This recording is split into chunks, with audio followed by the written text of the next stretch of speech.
বৈদেশিক কর্মসংস্থান খাতে গত বছর উল্লেখযোগ্য প্রবৃদ্ধি লক্ষ্য করা গেছে। ২০২৫ সালের জানুয়ারি থেকে ডিসেম্বর পর্যন্ত প্রবাসীরা প্রায় ৩২,৮১৬.৮৭ মিলিয়ন মার্কিন ডলার রেমিটেন্স পাঠিয়েছেন।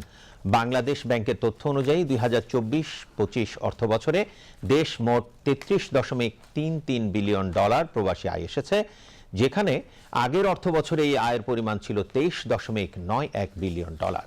সম্প্রতি প্রবাসী কল্যাণ ও বৈদেশিক কর্মসংস্থান উপদেষ্টা ডক্টর আসিফ নজরুল বলেন, সরকার বিদেশে কর্মসংস্থানের সুযোগ সৃষ্টি করে কর্মী পাঠানোর একটি বাস্তবসম্মত পরিকল্পনা গ্রহণ করেছে এবং তাদের কল্যাণে প্রতিশ্রুতিবদ্ধ।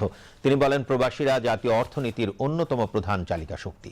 বাংলাদেশ ব্যাংকের তথ্য অনুযায়ী ২০২৫ সালের জুলাই থেকে ২৯ ডিসেম্বর পর্যন্ত সময়ে প্রবাসীরা ১৬,০৭৯ মিলিয়ন ডলার রেমিটেন্স পাঠিয়েছেন, যা আগের অর্থবছরের একই সময়ে ছিল ১৩,৬৫৮ মিলিয়ন ডলার।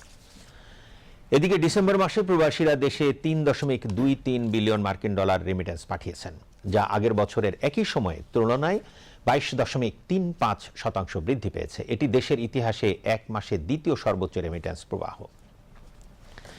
বাংলাদেশ ব্যাংকের তথ্য অনুযায়ী গত বছরের একই সময়ে দেশে রেমিটেন্স প্রবাহ ছিল ২.৬৪ বিলিয়ন মার্কিন ডলার। ২০২৪-২৫ অর্থবছরের মার্চ মাসে প্রবাসীরা দেশে ৩.২৯ বিলিয়ন মার্কিন ডলার রেমিটেন্স পাঠিয়েছিলেন, যা দেশের ইতিহাসে এক মাসে সর্বোচ্চ রেমিটেন্স প্রবাহ।